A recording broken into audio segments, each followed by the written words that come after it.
तो राम राज्य जद ही आए कि साहब अगर राजपूत के दिक्कत है तो जाट आवाज उठा ले, तो जाट के दिक्कत है तो राजपूत उठा ले, मेघवाल के दिक्कत है तो सभी 35 कौम आवाज उठानी चाहिए, तो राम राज्य बिल्कुल आए।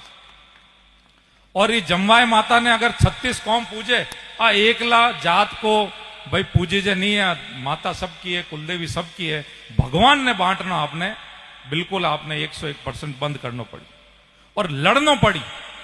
क्योंकि एक दो लाइन और सुनाऊं साहब, मैं निमंत्रण नहीं दूंगा कृष्ण के अवतार को, मैं निमंत्रण नहीं दूंगा कृष्ण के अवतार को, कि अंततः निष्कर्ष वही आएगा, अंततः निष्कर्ष वही आएगा, कायर कहेगा विश्व उसको जो लड़ नहीं पाएगा, कायर कहेगा विश्व उसको जो लड़ नहीं पाएगा। तो रोयाऊं राज को ना आवेलो, भोग्याऊं आवेलो, तो आपके रोयाऊं राज को ना आवेलो, भोग्याऊं आवेलो। अंततः मैं तो यही कह रहा हूं, राम राज्य जिस दिन पाचो आए, जिस दिन आप लोग प्रधानमंत्री, चीफ मिनिस्टर, कलेक्टर, एसपी, सरपंचों आवाज उठा लो कि साहब आप गलती हो रही है, गोचर की जमीन में कब्जा हो रहा है तो आवाज उठाओ आप, और कोई जमीन पे अतिक्रमण हो रहा है सरकारी आपकी गांव की, आवाज उठाना चाहिए, अन्याय कोई के साथ भी उठाना चाहिए, तो राम राज्य बिल्कुल आए।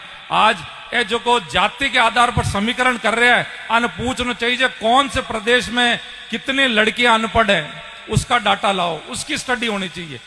कितनी लड़कियों का, महिलाओं का बलात्कार हो रहा है वो होना चाहिए। कितने प्रदेश में, किस गांव में कितनी चोरी हो रही है, चकारी हो रही है, कौन सा सरकारी अफसर कितना भ्रष्ट है, इसका डाटा होना चाहिए। ना तो कि जाट कितने, राजपूत कितने, मेघवाल कितनी, एससी एसटी।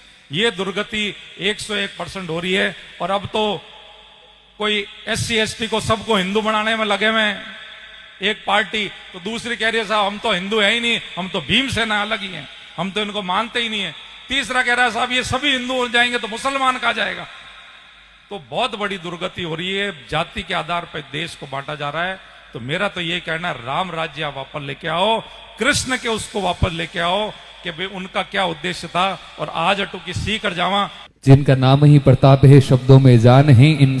हमारे हिस्से में टूटना, बिखर जाना, बर्बाद हो जाना सब कुछ लिखा जाएगा, पर झुकना कभी नहीं। हर हर महादेव।